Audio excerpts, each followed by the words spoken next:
جمادی الثانی 22 حضرت صدیق اکبر رضی اللہ تعالیٰ عنہ کی وفات کا دن. اس وفات کے دن میں جن تک ہمارا شجرہ پہنچتا ہے سلسلہ نقشبندیہ تو بعد میں نام ہوا، سلسلہ پرانا، نقشبندیہ بعد میں. تو دو بزرگ اسی تاریخ میں انتقال کر رہے. ایک تو ہمارے دادا پیر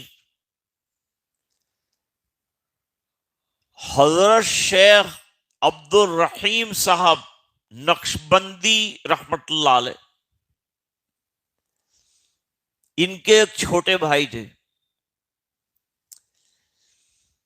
سلسلہ یہاں چلتا ہے. شاہ غلام حبیب صاحب رحمت اللہ علیہ کے دو لڑکوں میں ایک جوان تھا اور سلسلے کی سب ذمہ داری اس نے اٹھا رکھی تھی، لیکن حضرت کے وصال کا غم اس کو اتنا رہا کہ دل کا دورہ پڑا اور وہ دنیا سے چلے گئے.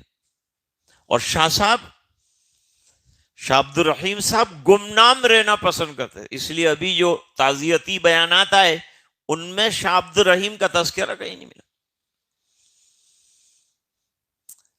یہ تو خلیفہ کا تذکرہ ہو گیا، اصل کا تذکرہ ہی نہیں.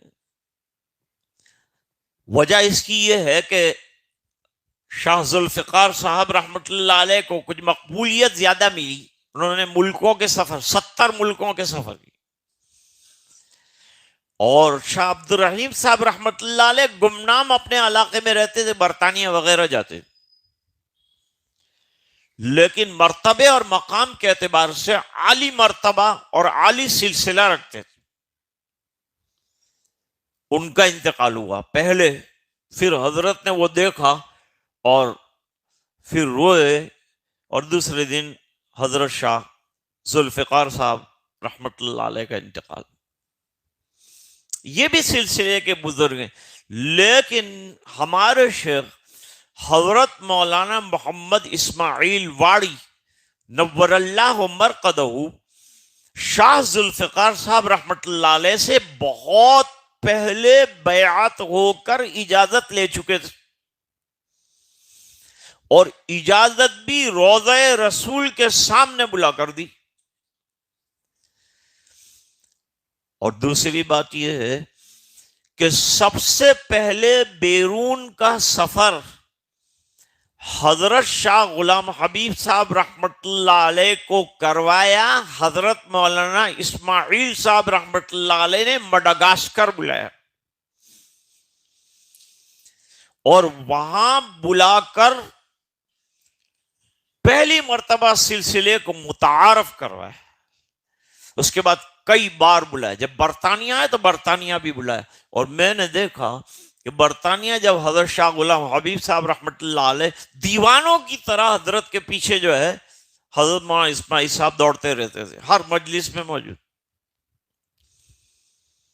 اور دل کی کیفیت، وہاں برطانیہ کے ایئرپورٹ پہ قدم رکھا حضرت نے، یہاں حضرت کی کیفیت بالکل بدل جاتی تھی. معلوم نہیں کیا ہو جاتا تھا ان کو، حالت وجد کی اور ایک کیفیت تاریخ.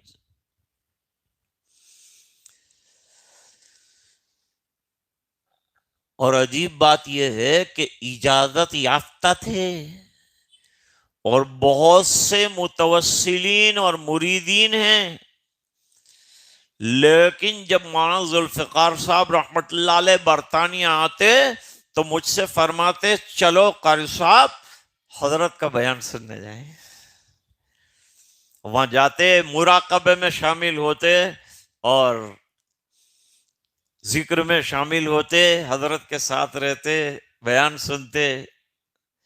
یہ ہمیشہ کا معمول رہا. یہاں تک کہ جامعۃ الکوثر کی بنیاد جب رکھی حضرت مولانا فضل حق واڑی صاحب نے، تو حضرت شاہ ذوالفقار صاحب رحمت اللہ علیہ کو بلایا شاہ عبد الرحیم صاحب رحمت اللہ علیہ کو بھی بولے. سب نے مل کے دعا کی.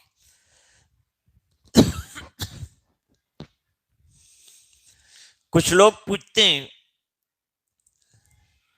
کہ شیخ ذوالفقار صاحب سے آپ کی ملاقات. میں نے کہا الحمدللہ شاہ غلام حبیب صاحب رحمت اللہ علیہ کی بھی ملاقات ہوئی، ساتھ کھانے کا بھی موقع ملا، اور اصلاحی اور تربیتی بیان میں بھی موجود رہا. اور اندر تشریف لائے، بڑی مسجد میں بیان ہوا. میرے والد صاحب حضرت مفتی صاحب حیات تھے، سب علماء تشریف لائے، حضرت نے بیان کیا میری قرات کے اوپر. کیونکہ دستور یہ تھا جو بھی تلاوت کرے گا وہ تلاوت پر حضرت کا بیان آگے چلے گا، چاہے کوئی کہاں سے بھی پڑھ لے، لیکن حضرت اسی میں بیان کرے گا. دستور یہ کہ سامنے قرآن شریف رہے گا، ہمیشہ قرآن شریف رہے گا. اور شاہ غلام حبیب صاحب رحمت اللہ علیہ کا دستور کوئی بیٹھے، کوئی جائے، کوئی آئے. صبح کی نماز کے بعد ممبر پر بیٹھ جاتے مراقبہ. تو جو متوسلین ہوتے تھے، جو مراقبے کو سمجھتے ہیں، وہ فوراً مراقبے میں لگ جاتے. اشراق تک یہ مراقبہ رہتا، اشراق کی نماز پڑھی جاتی، پھر لوگ ناشتے کے لیے. یہ مراقبوں میں بھی اس وقت جو ہے حاضری کا موقع ملا. اور صاحب کشف بات،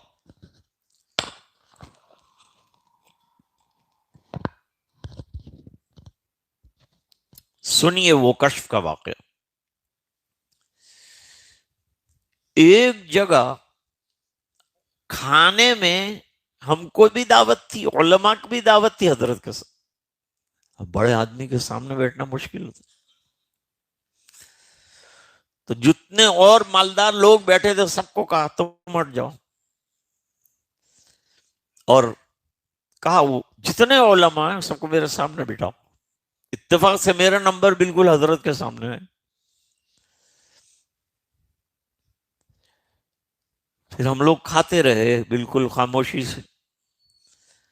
کھانے کے بعد ایک دوسرے کو اشارہ کیا کہ اب چلو کھا لیا. وَإِذَا طَعِمْتُمْ فَانْتَشِرُوا، یہ آیت ذہن میں آئی. حضرت سنتوں کے بڑے پابند. تو سر اٹھایا حضرت، اور سر اٹھا کر فرمایا آیت تو آپ نے صحیح سوچی، لیکن اس کی تفصیل ہے. تفصیل بھی خود ہی بیان کی. جو گھر تنگ ہو، کھانے والے زیادہ ہوں، میزبان پریشان ہوتا ہو، وہاں کے لیے ہے یہ آیت وَإِذَا طَعِمْتُمْ فَانْتَشِرُوا، کھانا کھا کر روانہ ہو جائے تاکہ دوسرے حضرات بیٹھ کر کھانا کھا سکیں. اور یہاں میزبان چاہتا ہے کہ علماء اور میں بیٹھیں، اس کی دلی تمنا ہے. دوسرا یہ کہ مکان اتنا وسیع ہے کہ 100 آدمی ایک ساتھ بیٹھ کر کھانا کھا سکتے ہیں. اس لیے آپ نے آیت سوچی اچھی، لیکن یہاں کے لیے وہ ثابت نہیں ہے، یہ کسی اور جگہ. تو آؤ بیٹھو، بات چیت. اور بات چیت کیا کرتے ہیں؟ کہتے ہیں مراقبہ کرو. کیا بیٹھ کے بات کرنے کی؟ عورتوں کا کام ہے باتیں کرنا. دین کی بات کرو تو بیٹھو، نہیں تو جاؤ. یہ حضرت کا. اب حضرت پیر ذوالفقار صاحب رحمت اللہ علیہ سے اس وقت میری ملاقات ہوئی جب وہ نہایت تندرست تھے. وہ بھی راندیر تشریف لائے، وہی دارالعلوم اشرفیہ میں بیان بھی ہوا. پھر ملاقات ہوئی حرم میں. میں نے حضرت سے عرض کیا حضرت میرے پاس ایک جگہ ہے. کہا نہیں، سب وہ صفیں جہاں لگی ہوئی وہیں کھڑا رہوں گا، یا اخیر میں آ کے پہلے آپ کے پاس کھڑا ہو جاؤں، یہ مناسب نہیں کھڑا رہوں. پھر مدینہ منورہ گئے. روضہ رسول پہ حضرت کھڑے تھے، وہیں ملاقات. حضرت نے فرمایا سلسلہ ایک ہے تو دیکھو اللہ نے کہاں ملاقات کرائی، روضہ رسول سرکار کے سامنے مل رہے تو کتنی مبارک ملاقات ہے کہ یادگار بن گئی. حضرت نے فرمایا. تو یہ مشائخ جو ہوتے ہیں ان کا چلا جانا جہاں دل کو جھٹکے دیتا ہے وہاں دنیا کو بھی جھٹکے دیتا ہے. فتنے آتے ہیں فتنے، اب دیکھیں کتنے فتنے اوپر ہیں. کورونا کے زمانے میں 250 علماء کا انتقال ہوا، جن میں سے 11 بڑے بڑے اداروں کے مدیر تھے، چلے گئے. اور ابن ماجہ میں روایت موجود ہے، ان اللہ سبحانہ وتعالی یقبض العلم، اللہ تعالی علم کو مقبوض کر لیں گے، لے لیں گے. کیا مطلب؟ علم سینوں سے اٹھایا جائے؟ نہیں، ان اللہ یقبض العلم بقبض العلماء، علماء کو اٹھا لیں گے تو ان کے ساتھ ان کا علم بھی چلا جائے گا. بھائی اللہ ان سے بڑے پیدا کر سکتے ہیں لوگ، اللہ قادر ہیں، لیکن وہ نہیں آئیں گے لوٹ کر، وہ جو جا چکے وہ نہیں آئیں گے. اب اللہ کی شان ہے، ان سے اچھا پیدا ان کی شان کا پیدا فرمائے. اللہ تعالی دونوں حضرات کو غریق رحمت فرمائے اور جنت میں اعلی اور بالا مقامات عطا فرمائے.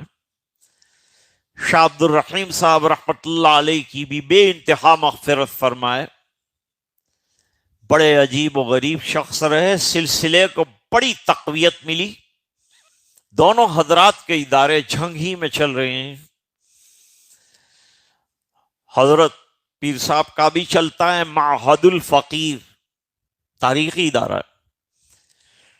اور حضرت نے یعنی شاہ غلام حبیب صاحب رحمت اللہ علیہ نے چکوال میں ایک مسجد اور مدرسہ بنایا اور خود کھڑے رہ کر ایک ایک ڈیزائن بنوائی اور نہایت حسین اور صاف ستھری اور خوبصورت مسجد بنائی.